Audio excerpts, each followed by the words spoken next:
In the autumn of 1997, in the days after Diana's death, the Royal Mail recorded a volume of post addressed to Buckingham Palace that exceeded anything in its operational history. Over 1 million letters arrived in the first week alone. Staff in the correspondence section, a department that already processed between 200 and 300 letters on an ordinary day, worked in shifts to open, sort, and log them. The Queen, according to her private secretary, Sir Robert Fellows, asked to see a representative sample each morning. She sat with them at her desk, reading accounts of grief from strangers, some running to 6 or 7 handwritten pages. She read letters from children who had drawn pictures. She read letters from women who said Diana had visited their hospital ward and held their hand. What she did not do, what she never did, was write back to say what she herself had felt. The most personal letters she received in her reign met the most impersonal replies her office could compose. That silence was not an accident. It was the job. Elizabeth Alexandra Mary Windsor was born on the 21st of April 1926, the first child of the Duke and Duchess of York, in a London that still ran on letters. The post came twice a day in most cities. Telegrams arrived within the hour. Written correspondence was not a quaint formality. It was how the machinery of both government and private life actually functioned. By the time Elizabeth acceded to the throne in February 1952, at the age of 25, the infrastructure of royal correspondence was already enormous. Buckingham Palace employed a dedicated correspondence office, staffed by ladies-in-waiting and private secretaries, whose sole task was to manage the flow of paper between the monarch and the public. The volume was staggering even then. In her biography, The Queen, Sally Bedell-Smith estimated that Elizabeth received approximately 300 letters per day during her early reign, a number that would grow steadily over the decades, until, by the late 20th century, it sometimes reached 1,000 on days following major public events. The public image was one of quiet diligence. Photographs released by the palace across the decades reinforced a consistent visual. The Queen at a desk, papers before her, reading glasses in hand, a pen nearby. The red dispatch boxes from the government, which she read every day of her reign without exception, according to multiple private secretaries, became a symbol of her constitutional seriousness. But those boxes contained state papers, cabinet minutes, intelligence briefings. They were the professional traffic of the crown. The personal letters, the ones from ordinary subjects, occupied a different category entirely. These she also read, a curated selection each day, chosen by her staff for variety and representative range. The process was described in detail by Sir William Heseltine, her press secretary in the late 1960s, who told the BBC that the Queen took a genuine interest in the personal correspondence and would sometimes annotate letters with instructions for the type of reply to be sent. She took it seriously. She took all of it seriously. But the system she maintained for 7 decades reveals something more complicated than simple diligence. It reveals a woman who made proximity to other people's emotions into a discipline and who built a wall out of the very act of reading. The first anecdote worth examining comes from 1958, 6 years into her reign. A 10-year-old boy named Peter from Manchester had written to the Queen asking for her help. His father, a factory worker, had been injured on the job, and the family was struggling. The letter was simple, earnest, and heartbreaking in the way that children's letters to authority figures often are. According to Philip Ziegler's account in his biography of the palace's operations during this period, the letter was among those selected for the Queen's morning reading. Elizabeth read it, underlined a passage, and passed it back to her lady-in-waiting, with a note requesting that the reply include information about relevant welfare services.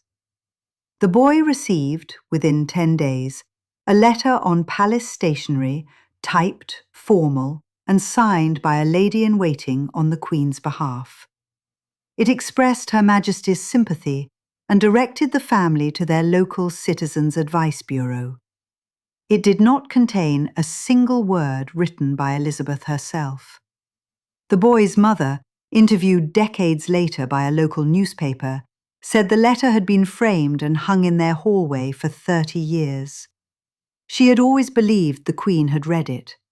She was right. What the mother never knew was that Elizabeth had also cried while reading it, a detail mentioned only in passing by a former member of the household staff to royal biographer Robert Hardman, who included it in Queen of Our Times. The reading was real. The care was real. The reply gave no sign of either. The second anecdote involves Harold Macmillan. In October 1963, Macmillan resigned as Prime Minister from his hospital bed, suffering from what he believed was inoperable prostate cancer. He wrote to the Queen a personal letter alongside his formal resignation, a letter that, according to Alistair Horn's authorised biography, Macmillan, was emotional, reflective, and expressed deep gratitude for their working relationship over 6 years. Elizabeth visited him in hospital, which was itself unusual. But her written reply, preserved in the royal archives and partially quoted by Horn, was measured to the point of opacity. She thanked him for his service. She wished him a recovery. She said nothing about what their private audiences had meant to her, despite the fact that Macmillan's diary entries, quoted extensively by Horn, suggest their weekly meetings had been among the most candid exchanges either of them experienced in public life. Macmillan noticed. He wrote to a friend afterward that the Queen's letter was perfectly correct and perfectly cold. He did not blame her. He understood, perhaps better than most, that the correctness was the point. The warmth, if it existed, would never be committed to paper. A third incident took place during the Aberfan disaster of 1966. On the 21st of October, a colliery spoil tip collapsed onto a primary school in the Welsh village of Aberfan, killing 144 people, 116 of them children. Letters poured into the palace. Parents who had lost children wrote to the Queen, some in barely legible handwriting, some on scraps of paper, some dictated to neighbours because they could not hold a pen. Elizabeth did not visit Aberfan for 8 days, a delay she later described, according to multiple sources, including Hardman and biographer Ben Pimlott, as her greatest regret. But she read the letters immediately. Former Private Secretary Sir Martin Charteris quoted in Pimlott's "The Queen, Elizabeth II and the Monarchy," said the Queen was deeply affected by the Aberfan correspondence and spent longer than usual at her desk in the days following the disaster. Every family that had written received a reply. Each reply was composed by the Correspondence Office, approved by a lady-in-waiting, and signed on the Queen's behalf. None contained a personal word from Elizabeth.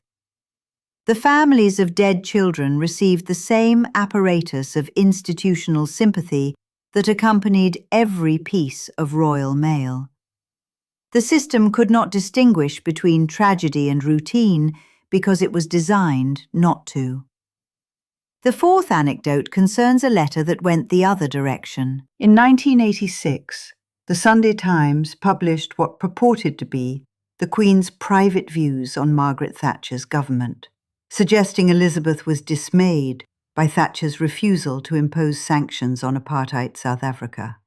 The resulting furore was immense. Thatcher, according to Charles Moore's authorised biography, was furious.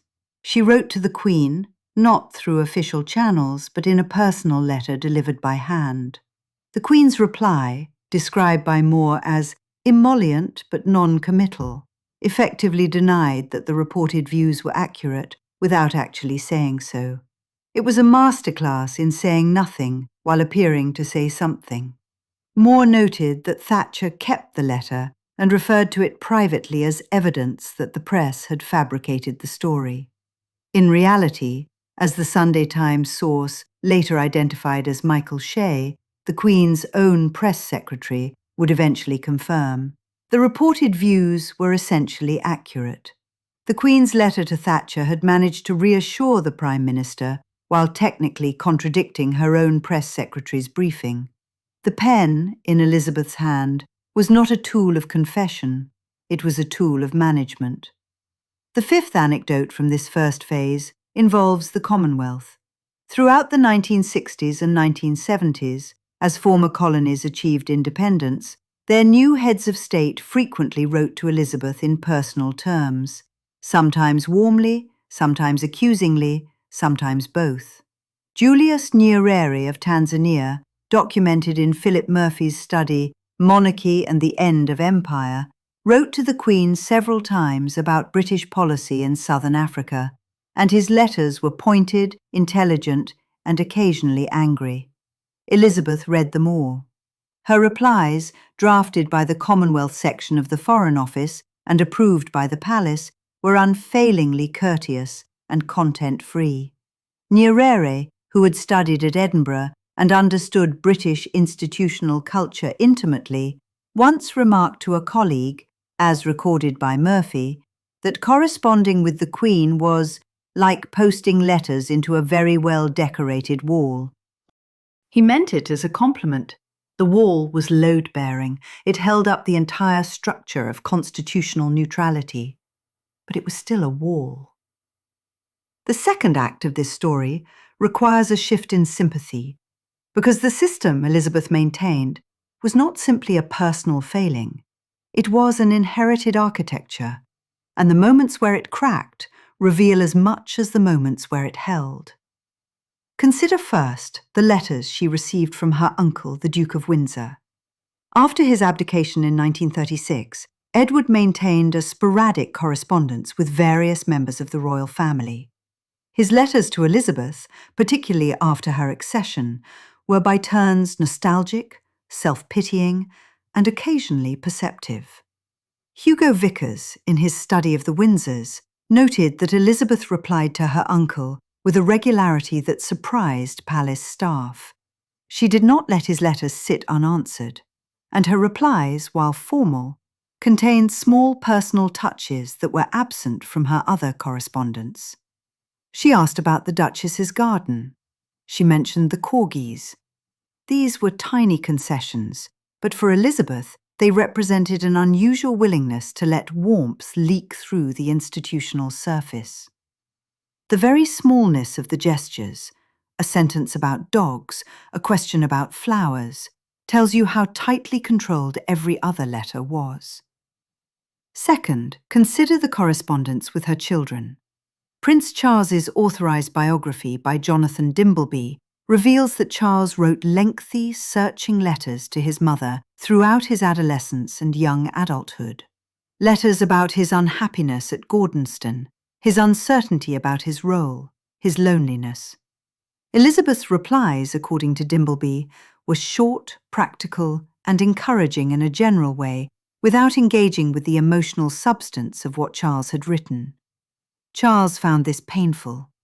He told Dimbleby that he had sometimes felt he was writing into a void.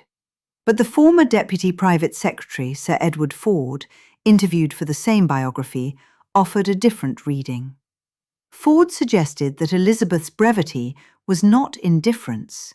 It was an inability, trained into her from childhood, to articulate emotional responses in writing.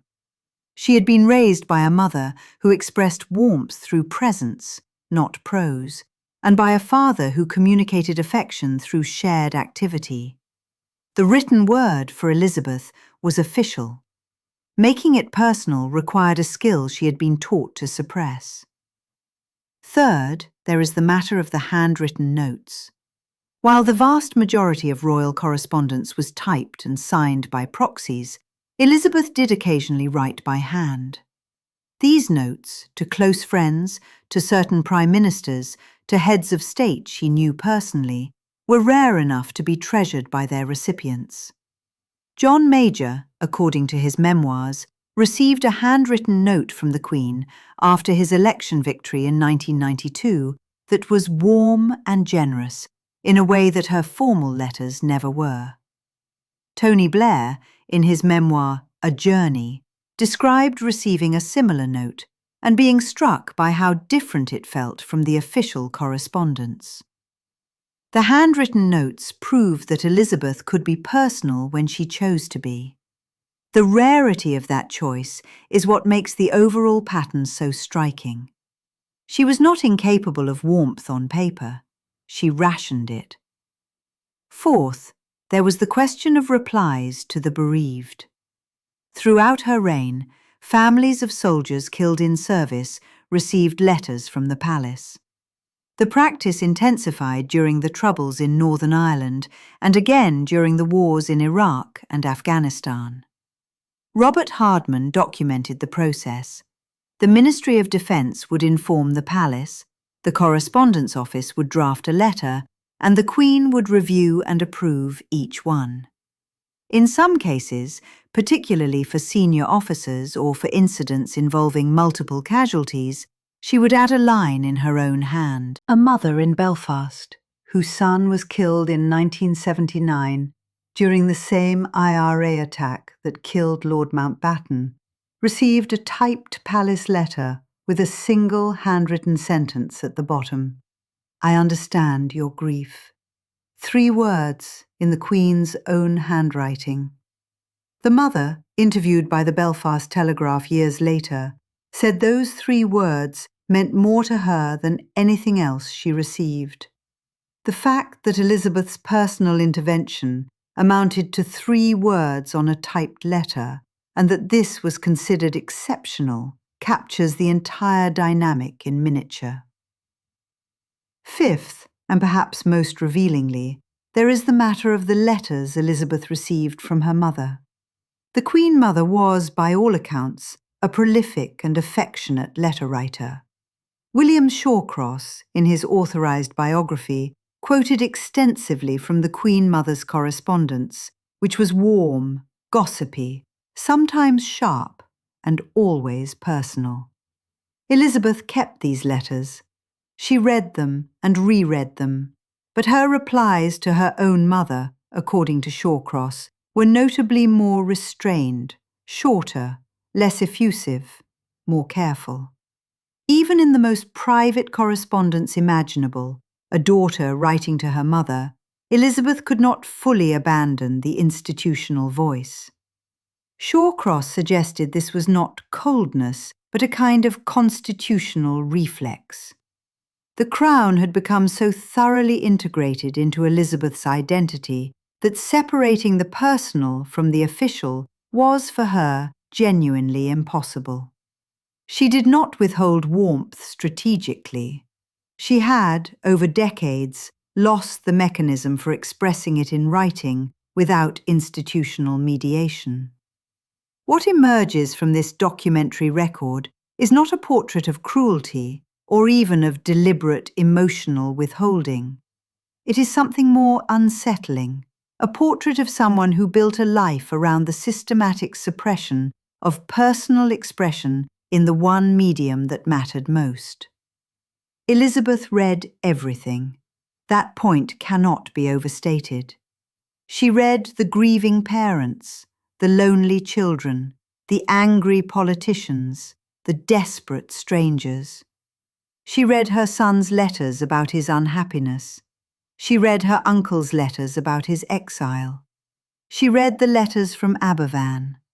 The reading was genuine, sustained, and by every account, emotionally engaged. The replies were not. The gap between what Elizabeth absorbed and what she returned is the central fact of her correspondence, and, arguably, of her reign. She was the most informed person in British public life for 7 decades. She knew more than her prime ministers, saw more state papers than her cabinet secretaries, and received more unfiltered testimony from ordinary citizens than any elected official could hope to. And she converted all of that knowledge into silence. The institutional reply, the typed letter on palace stationery, the signature of a lady-in-waiting, these were not failures of the system. They were the system working exactly as designed. The question the evidence raises is whether the system served the country or merely protected the monarch. The answer, almost certainly, is both. Constitutional neutrality requires the suppression of personal opinion. Elizabeth understood that any letter in her own hand, expressing her own view, could become a political document, a headline, a constitutional crisis. The restraint was not paranoia. The 1986 Thatcher episode proved what happened when even the rumour of a royal opinion reached the press. Every blank formal reply was a small act of constitutional self-preservation. But self-preservation has costs, and they were paid not by Elizabeth, but by the people who wrote to her, expecting, hoping that a human being sat behind the crown. They were right that she was there.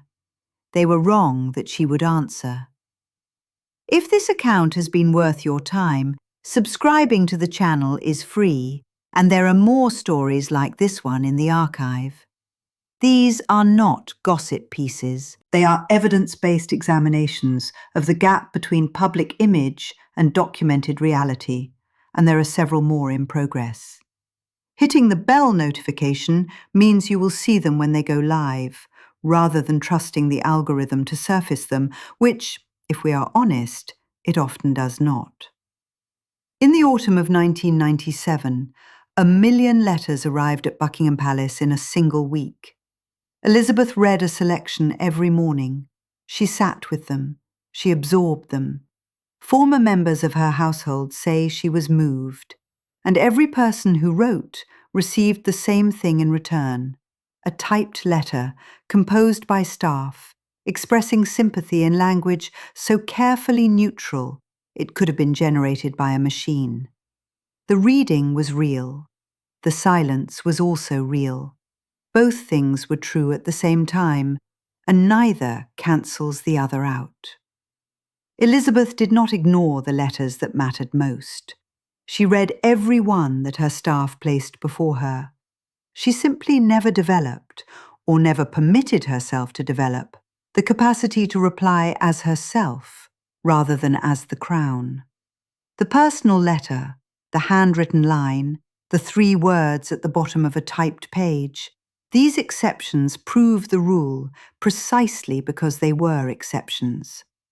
For 70 years, the most widely written-to woman in the world maintained a correspondence system designed to ensure that the one voice never heard in the reply was her own.